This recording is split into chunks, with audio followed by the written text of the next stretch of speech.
Dad's doing chicken chores. It's a new day here on the farm. Second official day of corn harvest. And I'm gonna unload loads from last night, and then we're gonna get to it.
And just like that, that is the last that we're gonna see of the new Idea mounted picker. I think it's a 319. I think it's a 319 mounted picker. If I'm wrong about that, somebody will correct me, but that's the last thing we have to open up.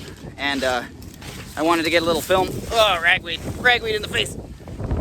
I wanted to get a little film of it before we had to be done with it and send it back. Man, I'm getting attacked. Anyway, we're about done with the mounted picker. When Dad finishes that pass, that's it. So now I am going to take the 4020 and the stock chopper and I'm going to chop the headlands. We are going to hold off on chopping all the stalks until I get a cover crop planted, but because the headlands are where we do all our turning around, they would get smashed down by the picker anyway. So we may as well chop them and get the residue down on the ground before we do all that turning around. It makes it a little bit easier on the equipment too, we think anyway. So I'm gonna get that done. Here she is, ready to roll. And then at that point, we go into relay mode picking.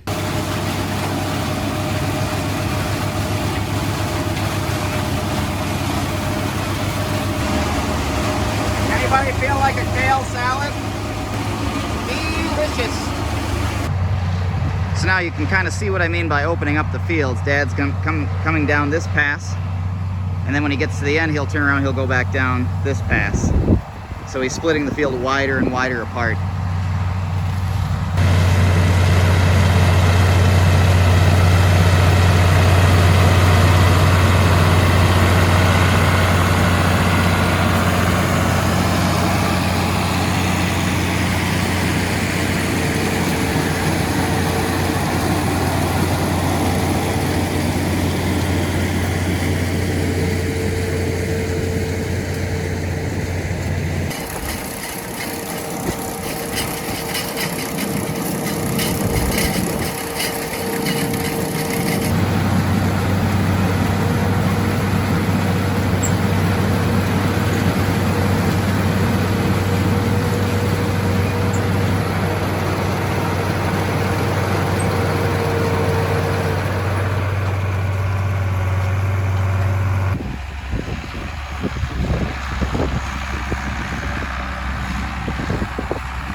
Well, I finished stock chopping all the headland areas, and then I unhooked the stock chopper from the 4020, and I'm going to use the big tractor here to haul loads for this field that we're in now, because we are right next to the main county road, and while I could take the loads home across the fields, It's much quicker to take the road. It's probably better for compaction purposes too. But the M, I like to haul loads with the Farmall M, but the road gear on it is not working right at this point. We probably need to open up the transmission on it, and we've probably got a bad fifth gear on that tractor. So just to be safe about it, and because this has so much more power to be able to take the loads down the road at a decent speed, I'm going to use the 4020 while we pick this field. And then once we switch to the big 18-acre field, I'll switch back to the M again. There's also a pretty good hill to climb when we're going on the road back home, and the M does not handle that very well with a full load of corn behind it. So this old girl can get me where I need to get to without having to worry about it bogging down. Well, minor change in plans, so I was going to haul loads with the 4020 from that field over by the county road, but that field has a hill in it, and Dad was not able to get up it with the 686 and the picker because we got some rain a couple of days ago, and the ground's kind of greasy. We actually got just a little bit of rain this morning too. Not enough to really matter, but it got the ground wet. So rather than switch tractors to the picker, we could put the 4020 on the picker, but instead what we're going to do is just switch and pick corn in the big 18-acre field. That field's relatively flat. There's no hills, and Dad really prefers to pick corn with the 686 because the open tractor, you can see better from it, and it handles a little bit better. The 4020 is kind of a big clunk to have on the corn picker.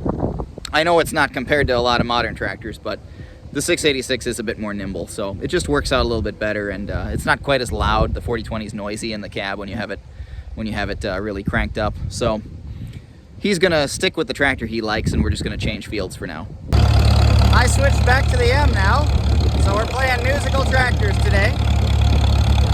Got a nice big load of corn behind me. Gonna make her work a little bit going up the hill into the farmyard.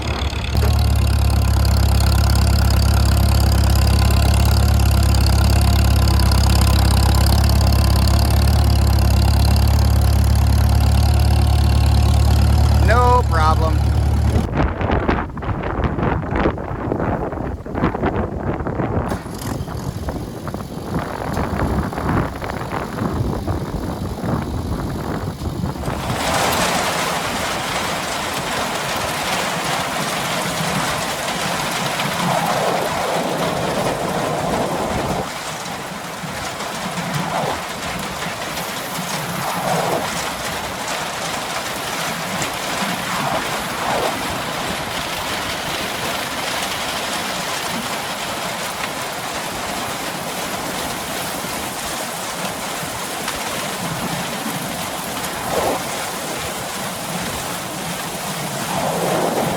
Well, I just got done unloading, and I can see he's already got a full wagon and is waiting for me in the field, so I can see how the rest of today is going to go.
over to the, well, I guess the third one down the line there.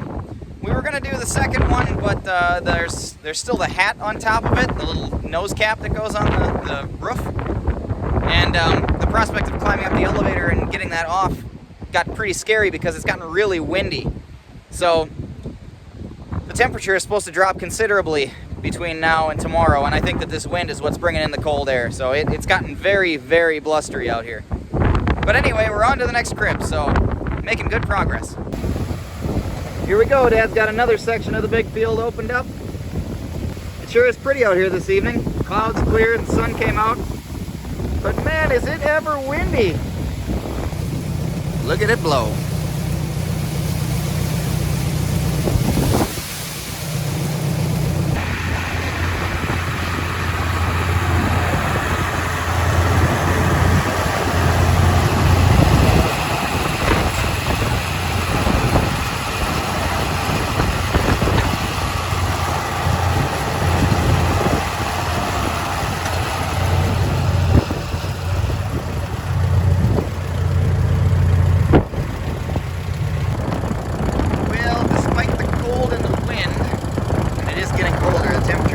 Dropping by the minute out here.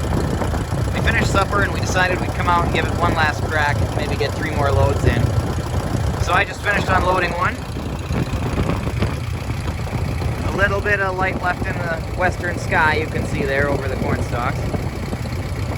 There's Dad coming across the field with the lights on. Hopefully everything's going okay. Told him to keep his ears open since this older equipment doesn't really give you a warning before it breaks down, other than a funny noise usually. So normally we don't run at night, just because it seems like when you have an equipment breakdown at night, it always ends up being twice as bad as it would have been during the day. You don't see stuff, and then all of a sudden it's amplified into something way bigger than it should have been. But since everything seems to be running smoothly, we're going to try to get a couple more loads done, and then we'll probably be frozen to the bone, and it'll be time to be done for the